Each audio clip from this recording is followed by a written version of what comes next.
প্রিয় দর্শক, আসসালামু আলাইকুম। আশা করি সবাই ভালো আছেন। ভিডিওতে দেখে নিশ্চয়ই বুঝতে পেরেছেন, আবারও কেকের রেসিপি নিয়ে হাজির হয়ে গেলাম। আজকে এই ছোট্ট কিউট ভ্যানিলা স্পঞ্জ কেকটি তৈরি করে দেখাবো। আশা করি রেসিপিটি ভালো লাগবে। তো চলুন দেখে নিচ্ছি।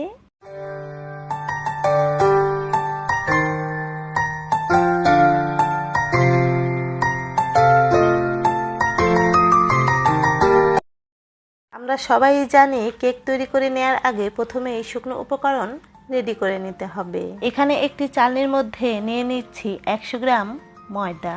আপনারা যদি ময়দা কাপের মাপে নিতে চান তাহলে হাফ কাপ আরও 2 টেবিল চামচ ময়দা নেবেন। দিয়ে দিচ্ছি 1 টেবিল চামচ কর্নফ্লাওয়ার দেওয়ার কারণে কেকটা অনেক সফট হবে। আর দিয়ে দিচ্ছি হাফ চা চামচ বেকিং পাউডার আর 2 চা চামচ গুঁড়ো দুধ। এখন খুব ভালো মতো চেলে নিচ্ছি এবং মিক্সড করে ঢেকে একটা সাইডে রেখে দিচ্ছি। অবশ্যই এই শুকনো উপকরণ ঢেকে রেখে দিতে হবে। এখানে পরিষ্কার শুকনো মিক্সিং বলে স্বাভাবিক তাপমাত্রার 3টি ডিম নিয়েছি। এখন ইলেকট্রিক বিটার দিয়ে 1 মিনিটের মতো বিট করে নিচ্ছি। আপনারা চাইলে হ্যান্ড হুইক্স দিয়েও বিট করে নিতে পারবেন, সেক্ষেত্রে সময়টা একটু বেশি লাগবে।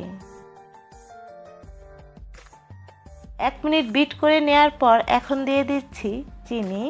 এখানে আমি 140 গ্রাম চিনি নিয়েছি। এখন এই চিনিটা 2 বারে দিয়ে বিট করে নেব, যতক্ষণ পর্যন্ত না কালারটা চেঞ্জ হয়ে ফোমের মতো হয়ে আসবে।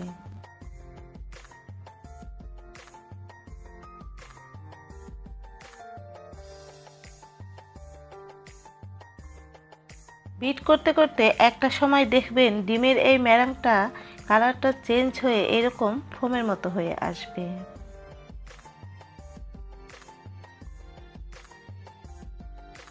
এখন দিয়ে দিচ্ছি 1 চা চামচ ভ্যানিলা এসেন্স। আবারও 1 মিনিটের মতো বিট করে বিটার সরিয়ে নিচ্ছি।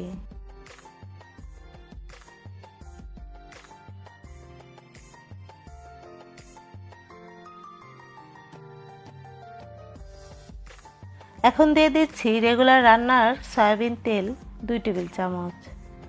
হ্যান্ড হুইক্সের সাহায্যে আলতো হাতে মিশিয়ে নিচ্ছি। এখন আমরা যে আগে থেকে শুকনো উপকরণ চেলে রেখেছিলাম 3 বারে দিয়ে হুইক্সের সাহায্যে একদিকে ঘুরিয়ে ঘুরিয়ে মিশিয়ে নেব। অবশ্যই এই মিক্সিংটা আলতো হাতে মিশিয়ে নিতে হবে।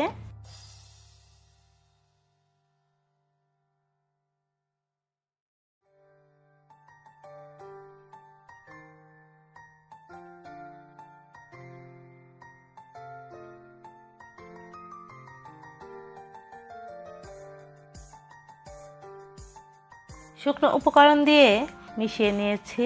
সব শেষে দিয়ে দিচ্ছি 1 চা চামচ কুসুম গরম পানি। তবে আপনারা চাইলে কুসুম গরম লিকুইড দুধ দিতে পারবেন। আবারও কয়েক সেকেন্ডের মতো হুইক্সের সাহায্যে মিশিয়ে নিচ্ছি। সবশেষে স্প্যাচুলার সাহায্যে এইভাবে ঘুরিয়ে মিশিয়ে নিচ্ছি। এতে করে কেক বেক হবার পর কেকের মাঝে আর দলা পেকে থাকবে না। ব্যাস, কেকের ব্যাটার আমাদের রেডি। আর ব্যাটারটা ঠিক এইরকম একটু ফ্লাপি হবে। আপনারা দেখে নিশ্চয়ই বুঝতে পেরেছেন।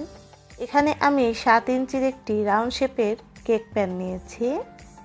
বেকিং পেপার বিছিয়ে নিয়েছি। এখন ওপর থেকে কেকের ব্যাটার ঢেলে দিচ্ছি। একটি কাঠির সাহায্যে এইভাবে ঘুরিয়ে ঘুরিয়ে ফ্লাপ করে নিচ্ছি। কেক প্যানটি ধরে এইভাবে ট্যাপ করে নিচ্ছি। আর এই কেকটি আমি ওভেনে বেক করে নেব, তবে আপনারা চাইলে চুলায়ও বেক করে নিতে পারবেন। ওভেন আমি 180 ডিগ্রি সেলসিয়াসে 10 মিনিট প্রিহিট করে নিয়েছি। এখন একই তাপমাত্রায় বেক করে নিচ্ছি 40 মিনিটের জন্য। আমার 40 মিনিট সময় লেগেছে, তবে আপনাদের কম বেশি লাগতে পারে। 40 মিনিট পর আমি একটি কাঠির সাহায্যে চেক করে নিয়েছি, কাঠিটা ক্লিন এসেছে। এখন প্লাস্টিক রাবার দিয়ে এই গরম কেকটি ঢেকে রেখে দিচ্ছি, যতক্ষণ পর্যন্ত না খুব ভালো মতো ঠান্ডা হয়ে আসবে। প্রিয় দর্শক, আমার চ্যানেলে আরও বেশ কিছু কেকের রেসিপি আছে, চাইলে দেখে নিতে পারেন। ডিসক্রিপশন বক্সে সবগুলো লিংক পেয়ে যাবেন। কেকটি পুরোপুরি ঠান্ডা হয়ে গিয়েছে, এখন আনমোল্ড করে নিচ্ছি। বেকিং পেপার তুলে নিচ্ছি। দেখুন কেকটা কতটা স্পঞ্জি হয়েছে। এই ভ্যানিলা কেকের বেস দিয়ে আপনারা পছন্দ মতো ডেকোরেশন কেক তৈরি করে নিতে পারবেন। আপনারা চাইলে এই স্পঞ্জ কেকটি সংরক্ষণ করে রেখে দিতে পারবেন। প্লাস্টিক রাবার দিয়ে মুড়িয়ে ফ্রিজের নর্মাল কুশনে 1 সপ্তাহের মতো রেখে দিতে পারবেন। এই 1 সপ্তাহের মধ্যে যখন ইচ্ছে হবে সুগার সিরাপ ব্রাশ করে ক্রিম লাগিয়ে ডেকোরেশন করে নিতে পারবেন। কেকটি আমি 2 লেয়ারে কেটে নিয়েছি, তবে আপনারা চাইলে 3টি লেয়ারেও কেটে নিতে পারবেন। প্রিয় দর্শক, রেসিপিটি যদি ভালো লেগে থাকে প্লিজ চ্যানেলটি সাবস্ক্রাইব করে পাশে থাকা বেল বাটনটি বাজিয়ে রাখবেন। আপনারা এই রেসিপিটি ফলো করে ভ্যানিলা স্পঞ্জ কেক তৈরি করে দেখবেন, আপনাদের কেক একদম পারফেক্ট হবে। প্রিয় দর্শক, আজকের মতো তাহলে বিদায় নিচ্ছি। সবাই খুব বেশি ভালো থাকবেন, নিরাপদে থাকবেন। আল্লাহ হাফেজ।